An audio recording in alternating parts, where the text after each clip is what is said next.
Hi, everybody. This is Gail Kraft from the Empowering Process podcast, and I have with me a fellow coach. I think I met Myles maybe 3 years ago, and this gentleman is very unique in his approach to coaching. It's Myles Threatt. He's the founder of MST International LLC, and he's a leadership and performance coach, but it's all based on understanding what rejection meant to him in his life. Welcome, Myles, to the platform. Hey, Thank you Myles. so much, Gail. It's so good to be with you today, and it's so exciting to uh, reconnect Yeah, after it's been what maybe almost 2 years at this point. yeah. But first time we met, it was actually just like this virtually, and the relationship kind of grew from there. So it's exciting to connect with you again, see the path and journey that you've been on, and just to have this moment to add value to your audience as well. And just excited about being here. It's just really amazing. We started, excuse me, talking about, you know, um, a rejection and trauma. And I want to talk just a little bit about trauma before we start. Um, Almost everybody, I think this is my fourth season. So in the now 4 years of doing a podcast, I only had one person who had parents that were focused on the children because his mom was in a car accident. Everyone died but her. And she thought, I'm here for a reason and I'm going to maximize that. Right. Mm-hmm. So we've all had experiences that have caused us feeling unworthy, feeling rejected, feeling, less than, right? And feeling that we can never live up, right? And Right. it doesn't mean that we don't love our parents. Mm. It means we don't love some of the experiences that we had. Yeah. So, what were some of the things that caused you to feel that you were alone, that you were rejected, that you were maybe not seen in your Um, life? when I go back and look at my life history and, it's, part of my story and what I share and work with people today and trying to help them um, find the answers they're looking for to get their business started, launch their nonprofit, whatever it might be. I go back and look and, I didn't realize as a child the things that were happening to me till I was an adult that they made me who I am today.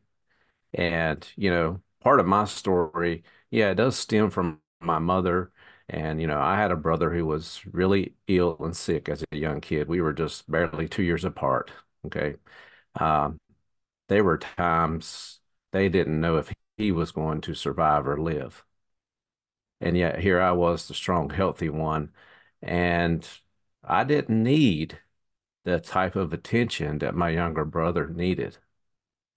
And as a child, I didn't understand that. As a teenager, I didn't understand that.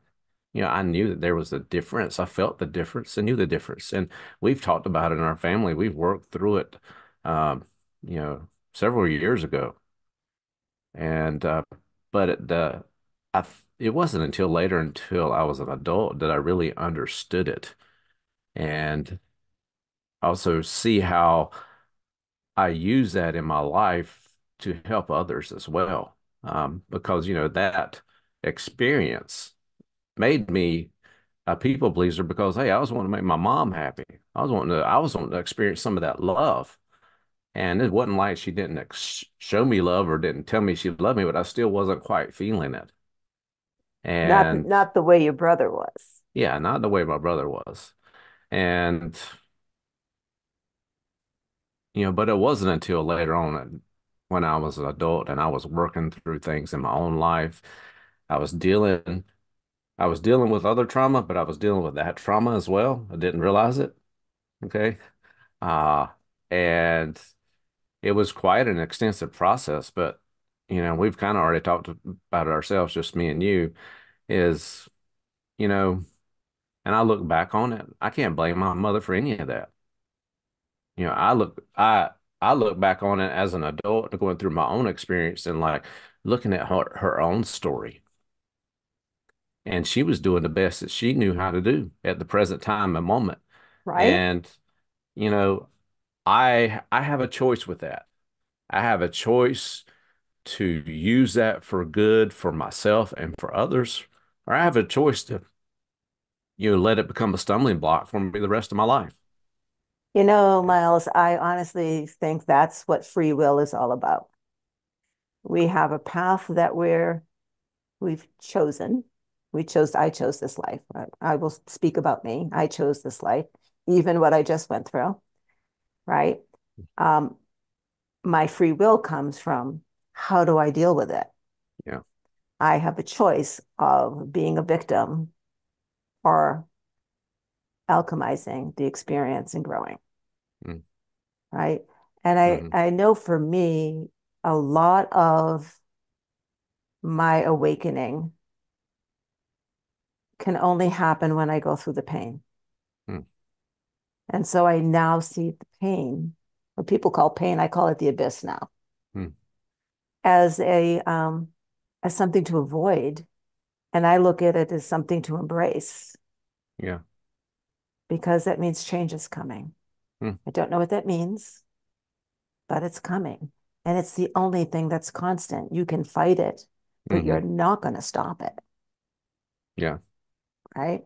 And Mm, so some of the things that, and I've got it in a book and I've done podcasts, so I won't rehash it here, but I made specific choices in my life because of my abandonment issues. mm-hmm. Right. And they were not healthy choices. They were not good choices. And it took me until I dealt with that to start making choices that aligned with me. So now here you are feeling traumatized because that's trauma, entering into adulthood.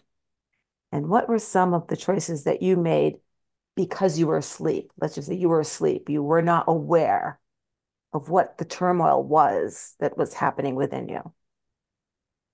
That's a tough question. Um,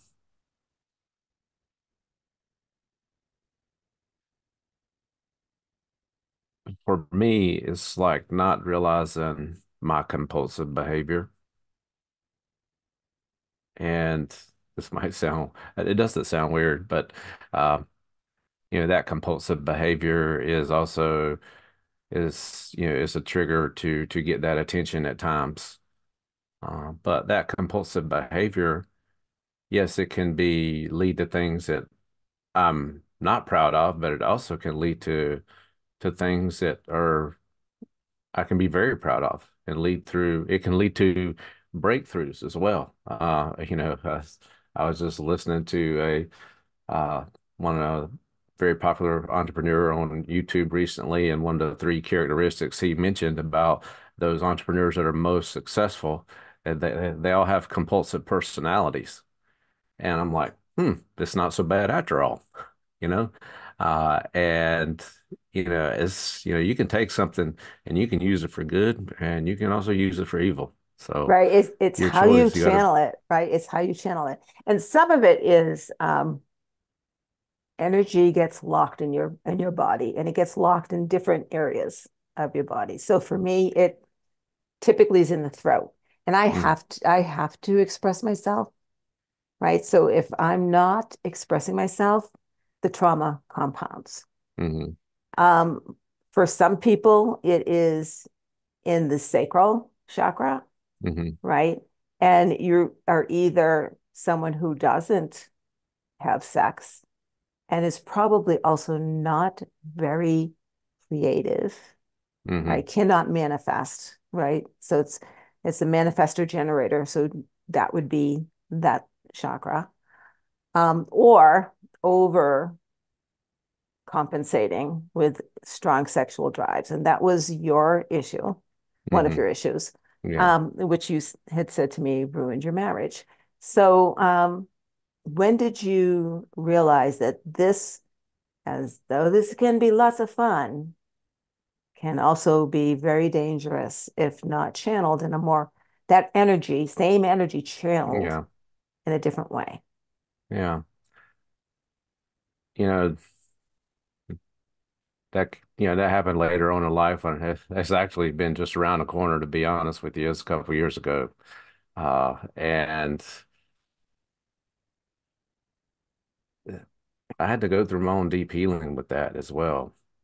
Yeah. Um, and we've talked about this just a few minutes ago before we went on air, is learning to forgive ourselves and uh, not didn't realize the impact that that was having on my life.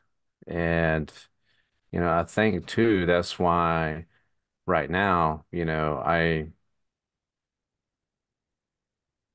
creative side is I use it to express it in different ways now.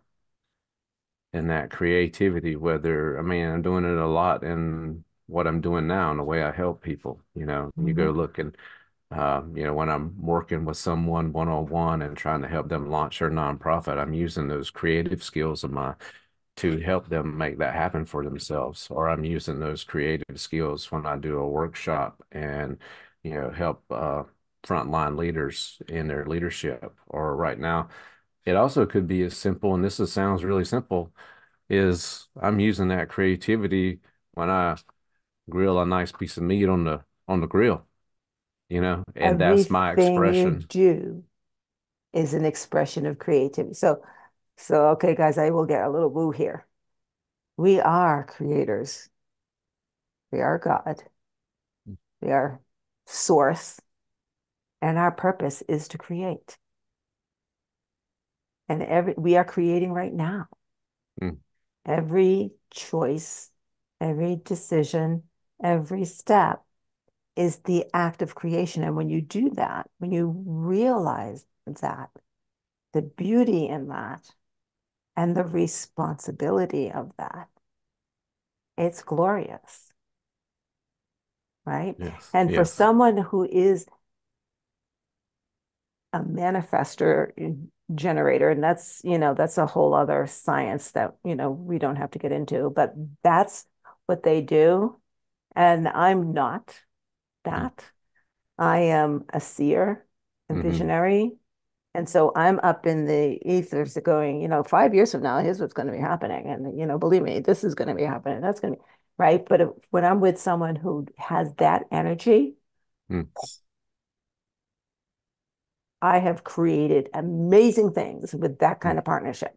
mm-hmm, And in whirlwind speed, mm, because it's like gears going together that are a perfect match, right?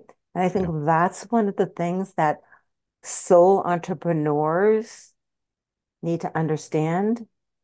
Don't, you can't do it alone. Even when Mm, I was a sole entrepreneur, my most successful time, I was with a co-working group that was all about supporting women, and I got trained, I got support, and I had people I could go to, they could come to me, yeah, right? So I yeah. had that energy. We are a social being, Mm, right? That I mm-hmm, could bounce ideas off and twist and turn things and then go and make it happen, yeah, right? yeah. So back to you.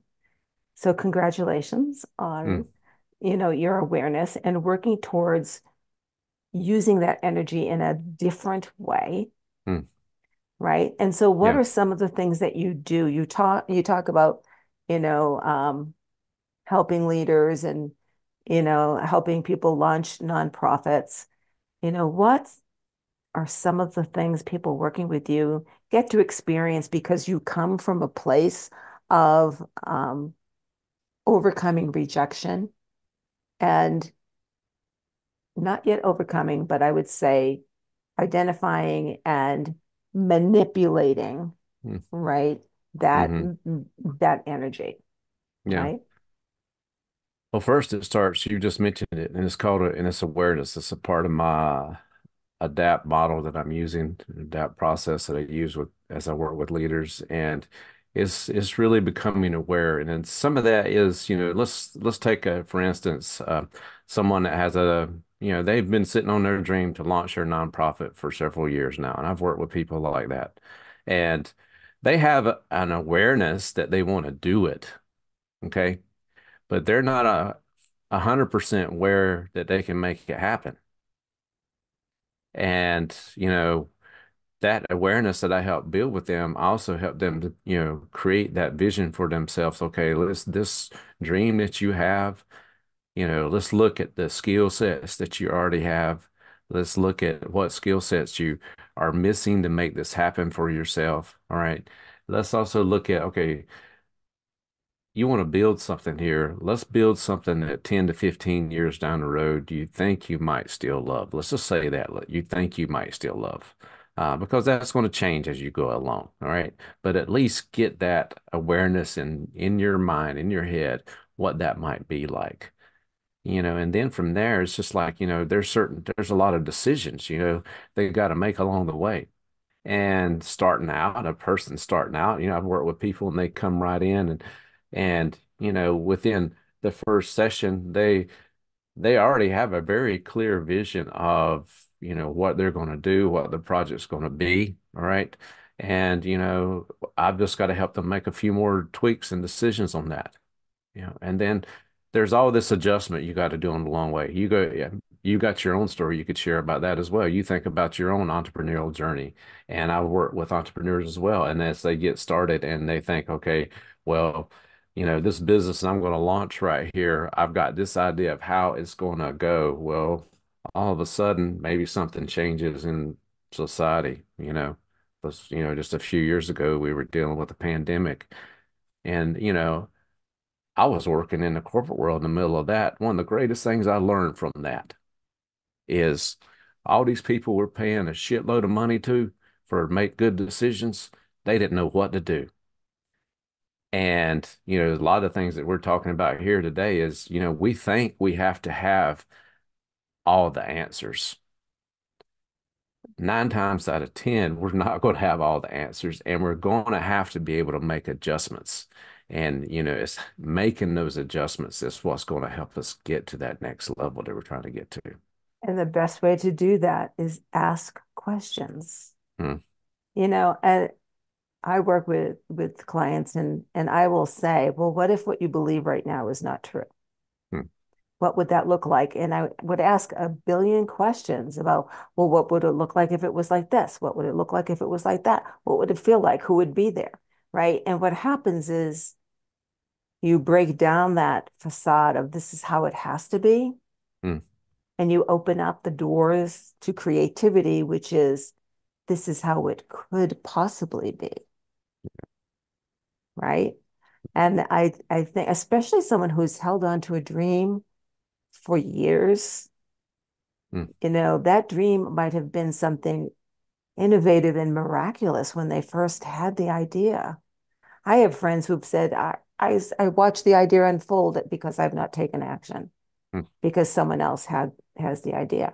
The idea is in the universe. If you don't take action, someone else will, Yeah. right? Yeah. And so not being tied to the outcome is so, so important. And this is where rejection comes in. We're so afraid.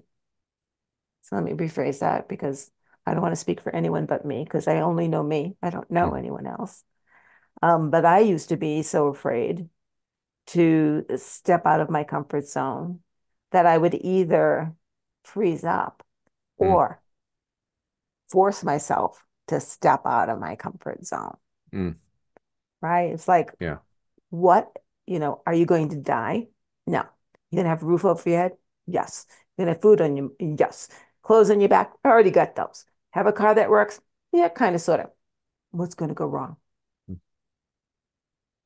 Live in your car? Sure, done that, Hmm. right? I survived, right? So, what are some of the things that you have seen, some of the overcoming that some of your clients have experienced because of your taking this experience you had Hmm. and leveraged it to help others? Yeah. That's a great question. Um, one of the things I'm thinking about right now is a client I'm working with, and she's vice president of a large manufacturing operation, and they're they're trying to turn things around this year. They're trying to make they're trying to finally make a profit, you know. And they're also trying to address issues within the organization, related to their communication. And that's what one of the things I've been brought in to help her own and work with her with. And, just she's there again, she's aware of it. They've done the surveys and everything like that, you know, but we're still working together to figure out, okay, well, what do the people mean by communication? Because you look at like a lot of organizations out there, they have all the channels. You can think of the world that we live in nowadays, and we're just so used to having information right at our fingertips and, trying to help them identify, okay, what are the small little tweaks that we can make right now to improve this? And we realize, and she realizes this, that, at the end of the year, if your engagement score in this area improves, if it improves by 5 points, that's a major improvement. Does that sound like a lot? No, it doesn't, but it is a huge improvement. And so, what are the small things that we can start doing right now to make those changes? And it's still going to be a learning process as we move forward. But there again, that's also helping that organization too by the if they improve that communication, they're going to increase that trust. Well, and sometimes communication is used as the scapegoat, that there's really a root problem. And sometimes the root problem is leadership style. Now, from my perspective, I cannot change your style. Mm, I can work with your style, yeah. right? I can take a look at this is, and so I'll give you an example of working with a woman who ran a nonprofit. And that type of personality, as you know, is a, struggles with leadership. Mm, Let's just put it that way, because they're givers, right? So yeah. they Yeah. struggle with leadership. And so we went through a lot of NLP processes as far as languaging is concerned, so that Mm, she could hear what her staff was saying mm, based on the word choices they were making, yeah. and then hear her response. And so we went through scenarios, and I said, here's how I would respond. This is not how you would. I don't want you to respond that way. So we role played and we practiced. And she got to the point where she was starting to feel comfortable with who she was as a leader, Hmm. right? In order to bring her interaction. So a lot of times, communication has nothing to do with channels. It has to do with style, right? Yeah. And your style is your style. That's who you are, Hmm. right? But how do you best recognize that and don't use it as an excuse, right? Well, this Hmm. is this is who I am, Yeah. right? Please, we could go down a whole rabbit hole with that one, right? But it's like this is who I am. This is how I listen. So I will hone my listening. I'm not going to change my listening because, Yeah. right? I don't listen that way. I listen this way.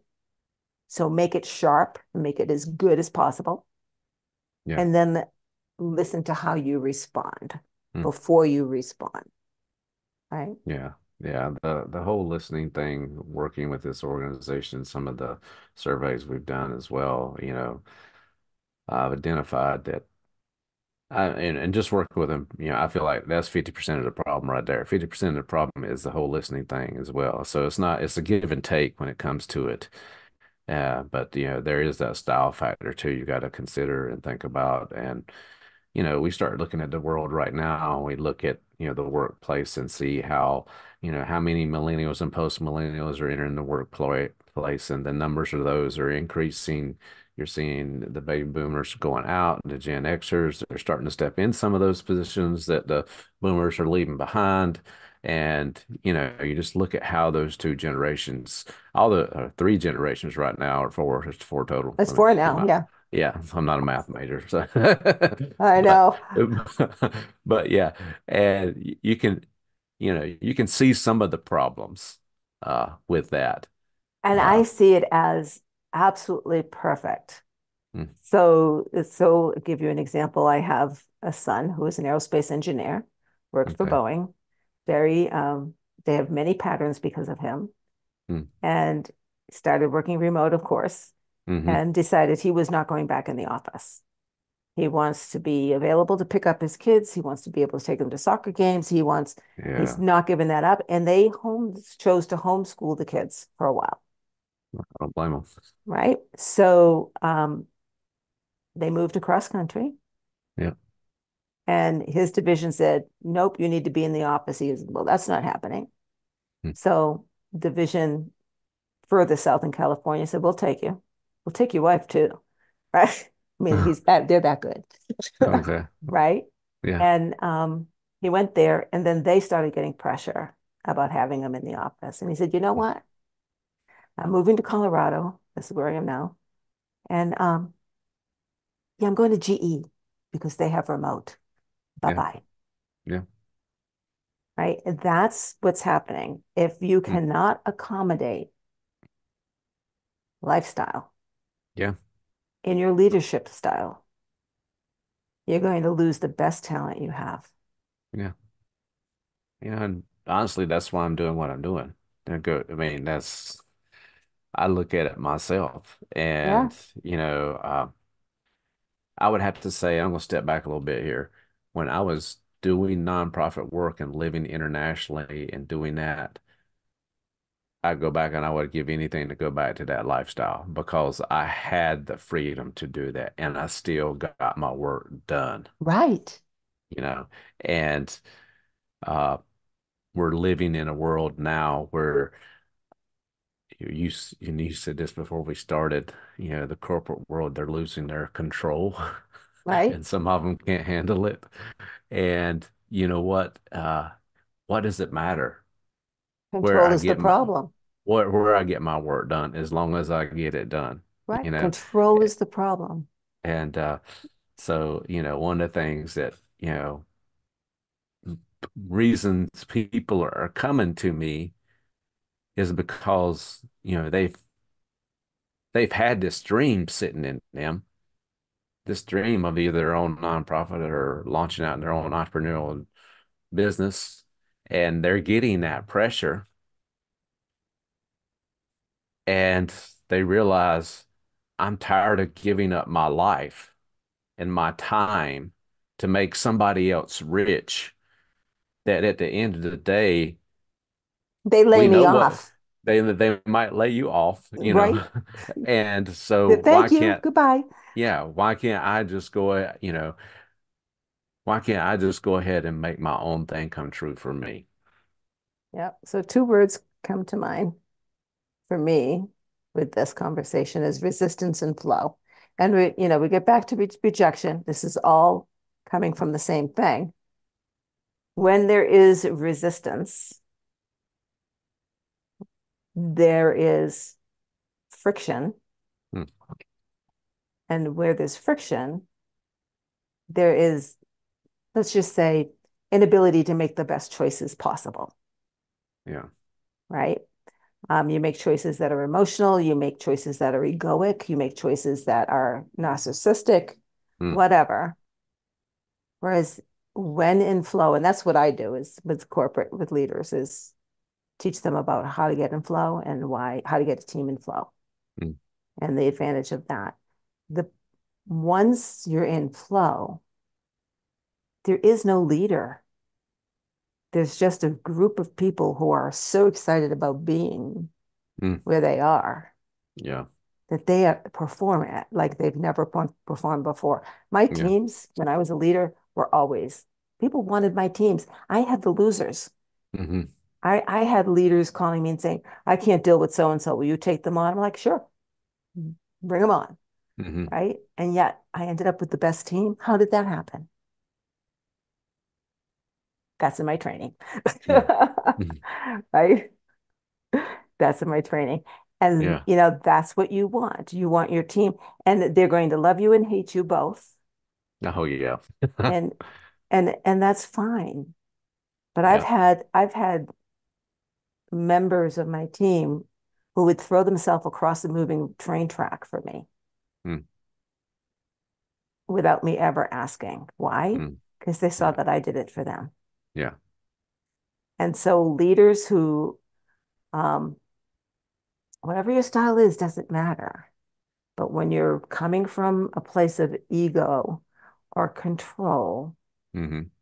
there's a problem. So, what are some of the things that you do to help leaders step out of their themselves and take a look Hmm. from outside, observe, holy crap, this is what I'm doing. Hmm. Yeah. So there again, another great question there. Um, for me, it goes back to that awareness question. And, let's just say, recently I was working with an organization and helping them with, they brought me in to work with one of their teams. And they had a manager that they were, basically, they had a lot of conflict on this team. Let's just put it that way. All right. Manager wasn't getting along with few of the team members, few of the team members wouldn't get along with the manager. Okay. And, part of that process was not only working with the team, but working one-on-one with that manager as well and helping them become more aware of you said style earlier. All right. And there again, I was using the generations, and this was, older Gen Xer, okay, and she's a female, and she went to I'm in Georgia here, so she went to Georgia Tech. I'll just say that, and back then it was majority male, so you've been in those shoes yourself, I had lots of and masculine energy when I was in leadership, but and yeah, go ahead. but in a woman like that in that kind of setting and trying to prove yourself at the same time, I've not had to experience that as a male, but that's, learning all that kind of stuff that she's bringing to the table. You're also trying to help her see, okay, yeah, but you're dealing with a younger generation right here that's used to a totally different style. And, there were there were some racial differences that were not always understood Yeah. culturally. And, I would call them cultural differences. I'm going to say not racial difference. They were cultural differences. Okay. Mhm. And that, and both parties weren't aware of that. Both parties lacked awareness. Right. Okay. That's why And, they bring a third party in who can observe. yes, yeah. That's why I was brought in when they brought me in. I was like, oh shit, what they, you talked about your book title, shit storms, and I can't remember what it was. I was like, Just storms and this is glory. yes, shit storms and glory is like that's what this is. This could turn out to be. It actually turned out to be. Yeah, there was a little bit of a shit storm happening in there, but there's some glory that happened as well. But in that in that process and working with them. But yeah, and you just you see that and you try to help the people. You, I help the leader try to see that and be aware of it. But I also help them say, okay, well, what are you going to do about it? And me and you both Yes. know if the person you can see it, which is great. And if you can't see it, there's nothing I can do for you. But So, if you and see but it, here's the I love this. So here's the deal, especially with cultural differences. I will never understand what a black woman goes through yeah. because I can only empathize to a point. I've had many peers that were black or Asian even, Hmm. right?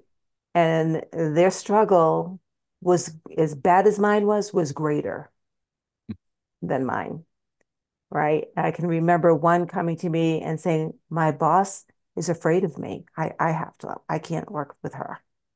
So what do you mean she's afraid of you? She says, "Yeah, my color bothers her." Like, that's ridiculous. Right? It's just right. And then I stopped and I observed. right? And Hmm. like, oh my God, this is a whole level that I will be able to understand because you've shown it to me. You Mm. shine the light, but I've not experienced it. So Mm. I will never know, Yeah. Yeah. right? Yeah. And that's where diversity training is a bunch of BS. Yeah. I would agree with you on that one. Okay, thank Yeah. you. Um, going back to that is, I made the statement, they had to be aware of it, but you also got to be willing to do something about it. You Right. got to be willing to take the steps to change, and it's no different for me and my story is no different. You know, uh, I go back to when I started my nonprofit work and I left the U.S. at 27 years old, going to Thailand for the first time. I'd only visited there for 2 weeks before I ever went. Never lived there. Didn't know the language. Learned the language while I was there. And, you know, you talk about becoming aware of yourself. I experienced a whole new level of awareness of myself because I was experiencing all kinds of situations that I did not understand. Did I study about it? Did I know anthropology? Did I go to college to learn some of this stuff? Yes. But the experience of it itself is totally different. And this is And experience. Thank you. I just want to really highlight that. And this is mm, where your credibility comes from, yeah, I mean, right? it It's does. not from training. It's not, though you've had coaching training, who gives a crap? I think I don't even put my certifications out there. I have a billion of them. Who gives a crap? Yeah. If I don't experience the abyss and the turmoil and the change, and if I don't experience what I expect my clients to experience, Mm, then I'm full of crap. yeah. Yeah. And that Right? total that experience alone, has it's really defined my life in so many ways, and it defines how I work with people even today, Yeah. and it's just been is such a great experience, and anybody, especially anybody that's listening to us today, if you've never taken the time to try to live somewhere else like they live or as close to like they live, you really haven't experienced the world. I mean, you can go to these trips and have a great vacation. And I've done that myself, okay? But until you go to that situation and you try to live like them and you try to, understand, why do they do some of the things that they do? Go do some And mission work, man. yeah, yeah. So, Yeah, so, there's a so, reality check. yeah. Yeah. So yeah, that experience, that's helped define me. That's helped me in what I do now. And even when I'm working with expat leaders in the U.S., whether I'm sitting down with a Japanese leader or Korean leader and trying to help them understand what it's like to work with us as Americans, because I've done it the other way. I've And I done it the also other way. Yep. and those same people, I've got a couple of them I know right now that are leaving. They're going to be going back to Japan pretty soon. You know what's going to happen to them? They're going to go through a reverse culture shock themselves because they've lived here for the past 3 to 4 years. They've adjusted to the lifestyle. They've got these bigger homes. They had all these other freedoms. Now they got to go back to the really strict Japanese working culture and lifestyle and things of that nature. And it's going to be a huge shock to their system. And guess what? When I came back to America after living in Thailand those first 3.5 years, I went there for 3.5 years before I ever came back the first time. It was an adjustment to be back here. I'll And I tell you, felt misunderstood for a long time. back in the day, I had a team that I managed of developers, and quite a few of them were from India. Hmm. They were here in the US at this particular project team. And one of the guys, his name was Jay. Now, the thing with that culture is they don't want to say no. Yeah. So they're going to say yes, even if we can't possibly provide what the customer wants because we don't even gather that data, Hmm. right? And so I actually banned one from going to meetings with me because he got me in such trouble. I said, now I need to figure out how to do what you said we can do and we can't. Okay. So you're banned. And he was heartbroken. But Jay was, because I would say, you can come, but don't say anything. Just don't say anything. Please just take notes and we can talk on the way home back to the Hmm. office. Right. And Jay would do that. He would ask 1,000 questions and we would go over it. Hmm. And one day he came over and he said, he had a list of requirements. He goes, why does the customer need this? He asked the most important question ever. And I Wow. looked at him and I said, I broke you. You will never be able to go home. Right.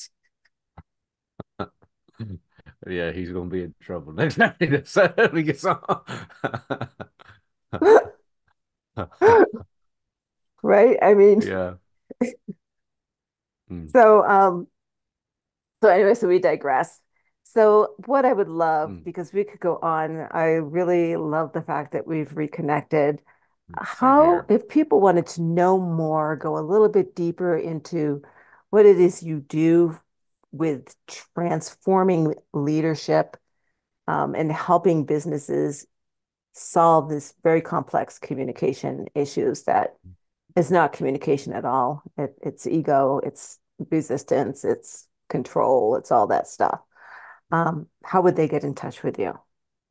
Well, the easiest way, one, you can follow me on LinkedIn at Myles Threatt. Okay, that's with a Y, MYLESTHREATT. And if you want to learn more about the ADAPT model, I have an ADAPT guide that you can get for free. If you would just text ADAPT to 55444.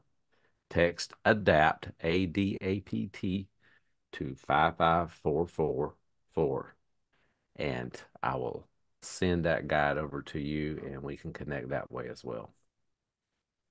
That's awesome. I bet you're going to start getting texts for sure. Yes, For I'm looking sure. forward to this I might phone even send you one just to see what blow up, it's all about. blow up, and yeah, take off. So That's yes, good. That's yes. good. So thank you so much, Miles, for your time. And thank you, listeners, for listening and give me your time on the Empowering Process podcast. If this interested you, give us a thumbs up. If you have questions, put them in the comments. We'll be happy to get back to you. If you know someone who could actually benefit from this conversation, share it out to them. And as always, please do subscribe so you don't miss the next episode. Thank you so much. Thank you, Miles, again for joining me. You're welcome. Thank you.